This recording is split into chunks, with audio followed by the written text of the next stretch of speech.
Welcome to the Hospital Finance Podcast, your go-to source for information and insights that can help you protect and enhance revenue at your hospital. And now, the host of the Hospital Finance Podcast, Michael Passanante. Hi, this is Mike Passanante, and I am glad to be back with you today on the Hospital Finance Podcast. Today, I'm joined by Cyndy Kowalski, who is a manager in our compliance services team here at BESLER Consulting. Welcome, Cyndy. Thank you, Mike. It's good to be back here again. So in previous podcasts, Cyndy has walked us through some of the essential elements associated with physician documentation and coding, as well as some common mistakes. And today, Cyndy is going to talk to us about fixing some of the common errors and mistakes associated with physician documentation. So, Cyndy, let me turn to you. Fixing all these things, all these mistakes, it seems pretty daunting. In your experience, can this be accomplished? This can definitely be accomplished. I do not think that it is an easy task. I think it's important as you develop your whole program around provider services, documentation, coding, to really go back to the very basics and look at the very beginning. Make sure that you have all of the right people who are involved. This is not just a physician issue, a provider issue. It is an issue that crosses over many departments, patient financial services, reimbursement, billing, it could be case management, clinical documentation. So you want to make sure that you have the right people, if you will, around the table. And I think as we talk about fixing the mistakes, I think it's important to go back and kind of do an evaluation as to what you currently have in place. How did you get to the point where you are right now? An example would be, do you have processes in place for capturing all of this information? Do you use an electronic medical record, or is it a hybrid? Do you do some manual documentation, some electronic documentation? Who does the documentation? Is it the providers themselves going into the record and doing their own documentation? Do you utilize scribes to capture that documentation? And what processes do you have in place around that? I think it's important to remember the goal when it comes to physician documentation, accurate coding, and certainly the reimbursement is to really put the time and effort up front. Policies and procedures, establishing a baseline. If you're acquiring a new physician practice, have you performed your due diligence? Have you done a coding audit to establish where are the providers as they're coming into the organization? And then what systems do you have in place for future monitoring? Do you do a random sample? Do you perform audits every so many weeks, every so many months? I also think it's important to look at the timing. When you do your audits, when you do your follow-up and education, you certainly don't want to identify a problem or a concern and wait 3 months until you can get everybody back in the room so that you can talk about it. You really lose a lot of valuable corrective action time, if you will. And I think the other component is the follow-up and the follow-through. It's not a matter of fixing it right here and everybody moves on and forgets that it ever occurred. I think it's important that everybody comes back in periodically to reevaluate to make sure you are maintaining that level that you wish to be in. Let's talk about corrective action plans. What should a corrective action plan look like, and who should be involved in those? A corrective action plan is developed following an organization's identification of the need for an improvement, a process improvement. In this case, related to physician documentation and coding, it may be a baseline audit or maybe routine audits where there are concerns about the documentation, the coding. So the corrective action plan, again, when you think about... Tell us a little bit more about education related to compliance.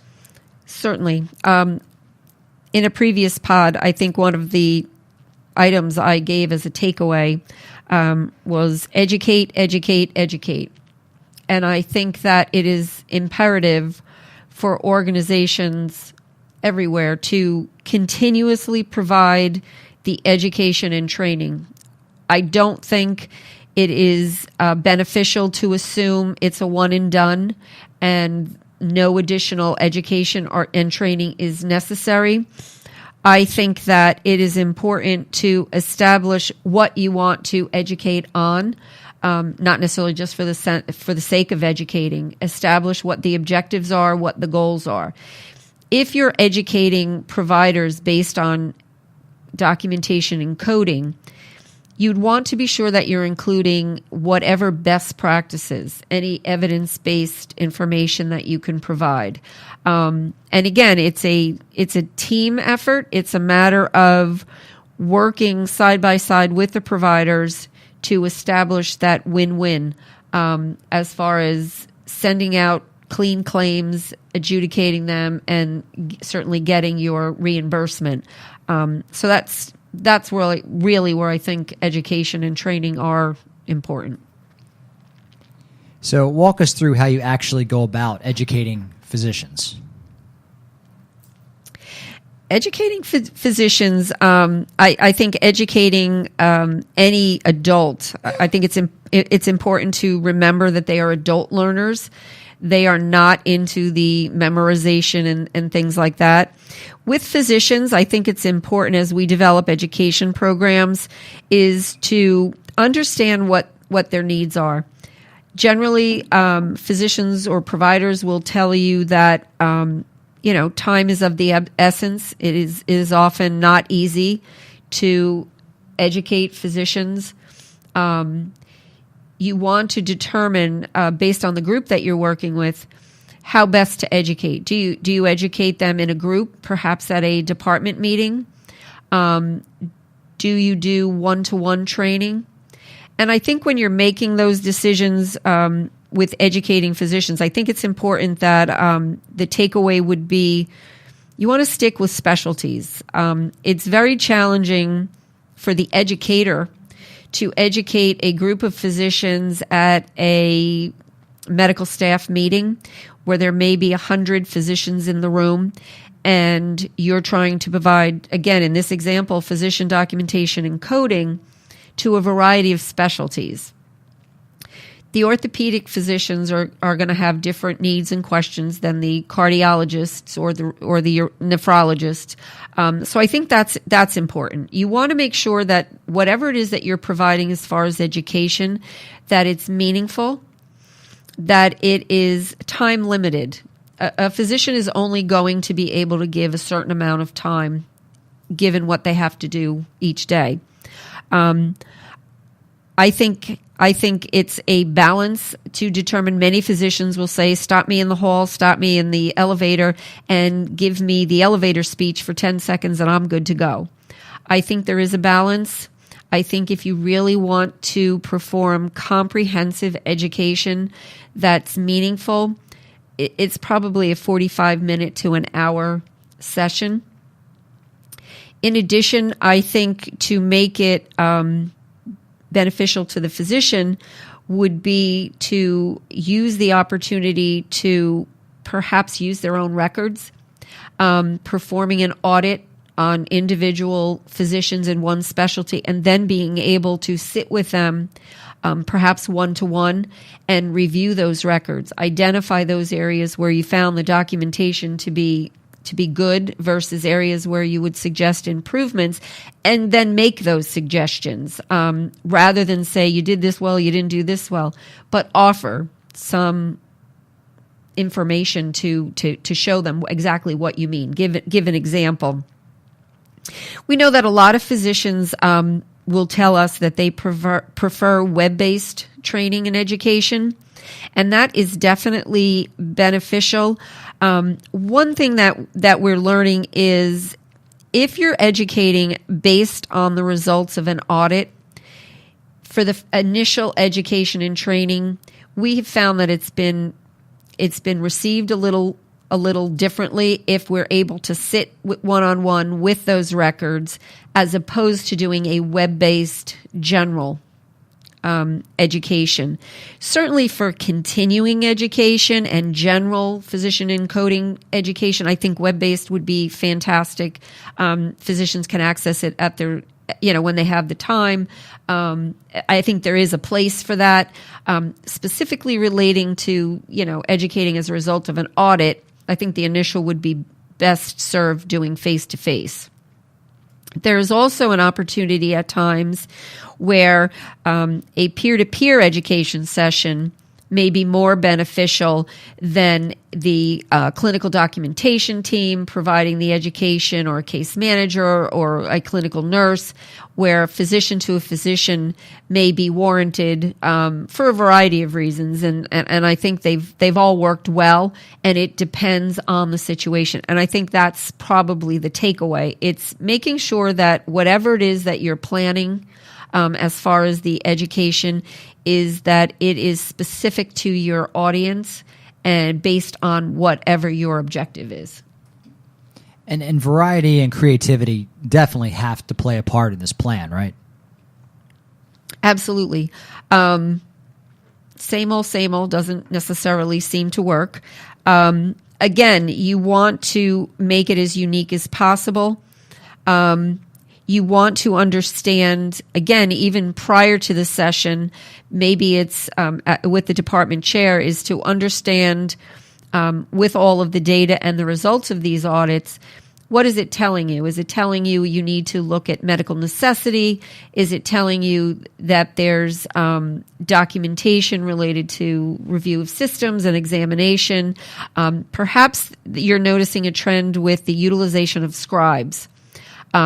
So it's important to kind of focus in on exactly what it is you're trying to improve on, what process, and then building on that. I think it's important, as we discussed, is to determine how best your providers are going to learn. If there are results that are not as positive as you expect, that may just automatically warrant a one-to-one where you can literally just go through those records and really do a focused education, if you will, as opposed to bringing in a small group of 5, 6, 7 providers and educating on a whole. So following a round of focused education, what are some of the next steps, and how should they work? Following the education, one of the first steps would be to provide that opportunity to have that information sink in. Following the education program, you want to be sure that the physicians have time to digest the information. Generally, within a day or two, we may bump into physicians who will say, based on what you said, I have a question, I have this. You want to make sure that there's people available for that further discussion, whether it's at the end of the session, a day later, 2 days later. I think that's important, that it's not, as I've mentioned before, a one and done and they never see anyone again. I think after that, you want to start making the determination what type of monitoring you're going to do moving forward. And certainly whether someone is monitoring the records, maybe it's an office manager, maybe if it's a billing person, maybe it's a clinical documentation team, where they're just monitoring to see if there's any noticeable improvements, any challenges, things like that. Which is a little bit different than actually performing an audit. You may do a random selection of records. You may decide to bring in an outside person or someone outside of the department where it's more of an objective review, if you will. So there's a few steps. I think what's important is after the education, the monitoring, and the re-audit is that everyone comes back again, talks about the corrective action, what has been accomplished, where some of the successes have been, but also where some of the challenges continue, and based on that, you may find that re-education is necessary. And I think that's important, again, to do in a timely basis. You don't want to do all of this over the course of a year. You really want to focus in on, we have these results, we're going to educate, re-audit, re-monitor within 3 months. Everyone's been educated, so we want to do this, and then come back around. Because just like anything else, if you put it away on a shelf and then want to revisit it, in 6 months or a year, you've kind of lost that momentum, if you will, to kind of make sure you're making those improvements. Cyndy, corrective action plans, they're both multifaceted and fluid. So, if you're going through this, how do you determine that your plan is working? The first way that you would identify if this corrective action is working is if your claims are being adjudicated. Are you seeing a decrease in your denials? Are you not getting returns? To resubmit claims? And I think part of corrective action would be to understand what your baseline is already. If you know X number of physicians have a significantly higher denial rate than other physicians, you certainly would want to know that going in. And then as you implement your corrective action, you want to keep benchmarking against that. Are you able to demonstrate improvement? And again, you want to collect the data, you want to keep doing the audits, you want to do the monitoring, but you want to be sure that you're documenting so that over time you can actually show a picture. If you were at this percent, 70% compliant with the coding audit when you first started, obviously you'd like to see that trend going up. Now maybe you do see the trend is going up, and then based on operational issues, perhaps you're going through an electronic a computer conversion. All of a sudden, you see everybody's dipping back down into 50 and 60%. Again, it would be nice to be able to say, okay, look, we've been trending, if you will, in a positive direction, and right around the time of our conversion, here's what we've been able to identify. And that may be helpful that you're able to say, on this date at this time, here's what was going on, and then make those corrections, add that in as a bit of a learning curve, make that note, but then be able to say, okay, we have everybody up and going on the electronic record, and now we're going to re-audit. It's a matter of establishing your baseline data and then continuously comparing it, benchmarking it, and improving it. And when you get to 100%, you just find something else to monitor, because there's always areas through your data collection and analyzing that you'll find for process improvement. So last thing, what is your final piece of advice for our audience when it comes to fixing physician documentation errors? I think my final message would be summarizing what we've talked about, establishing your framework, your benchmark, understanding what processes you have in place, being sure that you're following your processes, your policies and procedures. If as a result of an audit, whether you're benchmarking or you're doing, continuous auditing, if there's a plan of correction, it's monitoring it, sticking to it, performing it in a timely manner, making sure you are involving all of the key people, you're doing your education and your training, and then you continue with the monitoring and the auditing. There is nothing static about compliance. It is fluid. Things change on a daily basis sometimes, so you want to be sure that you stay on top of all of those things, and that as you discover them, that you're sharing that information and you're making those modifications so that you can maintain the compliant process. Great information, Cyndy, and thanks again for coming by and spending some time with us today. Thanks, Mike. For more information, download our ebook on physician coding and compliance at BESLER.com/physician compliance. This concludes today's episode of the Hospital Finance Podcast. For show notes and additional... And you continue with the monitoring and the auditing. There is nothing static about compliance. It is fluid. Things change on a daily basis sometimes. So you want to be sure that you stay on top of all of those things, and that as you discover them, that you're sharing that information and you're making those modifications so that you can maintain the compliant process. Great information, Cyndy, and thanks again for coming by and spending some time with us today. Thanks, Mike. For more information, download our ebook on physician coding and compliance at BESLER.com/physician compliance. This concludes today's episode of the Hospital Finance Podcast. For show notes and additional resources to help you protect and enhance revenue at your hospital, visit BESLER.com/podcasts. The Hospital Finance Podcast is a production of BESLER Consulting.